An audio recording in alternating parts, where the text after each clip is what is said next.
일본 정부가 오늘 화이트리스트에서 우리나라를 제외하는 시행령 개정안을 관보에 게재했습니다.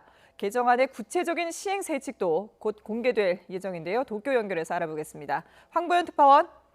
네, 도쿄입니다. 네. 자, 관보에 구체적으로 어떤 내용이 실린 겁니까? 네, 관보에 올랐다는 것은 일본 정부가 공식적으로 국민에게 알렸다는 의미입니다. 오전 8시 반쯤 일본 정부 관보에 관련 내용이 게재됐습니다. 수출 무역관리령의 일부를 개정했다면서 구체적으로는 화이트리스트에서 한국을 삭제한다라고 적혀 있습니다. 미국과 영국 등 27개 화이트리스트에서 한국만 뺀다는 얘기입니다.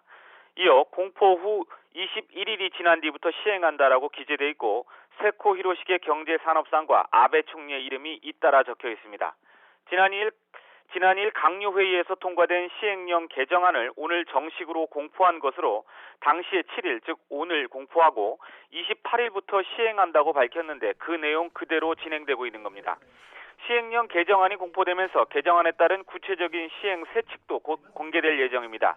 우리나라가 화이트리스트에서 제외되면 일본 기업이 우리나라에 수출할 때 일본 정부가 그간 해주던 우대 조치를 받을 수 없게 됩니다. 대상 품목은 식품과 목재를 제외한 약 1,100개에 이르는 것으로 알려졌습니다. 우리나라가 우대 조치 국가에서 제외된 것은 이렇게 정해졌지만 품목별로 어떻게 수출 허가를 새로 받아야 하는지는 아직 미정입니다. 시행세 측은 이 부분에 대한 내용을 담을 것으로 보입니다. 우리나라가 화이트리스트에 들어가 있었을 때는 1,100여 품목이 3년에 한 번 포괄적으로 허가를 받았는데 이 중 어느 정도가 매번 허가를 받아야 하는 개별 허가 대상이 될지가 핵심입니다. 일본 정부는 일본 수입 의존도가 높아서 허가를 까다롭게 할 경우 한국의 피해가 큰 품목을 개별 허가 대상에 선정할 가능성이 큽니다.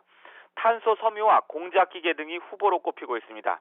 이런 품목들의 경우 일본 정부가 안보상의 이유를 들어 고의로 심사를 지연하거나 불허하는 등 자의적으로 운영할 경우 우리 기업에 큰 타격이 예상됩니다.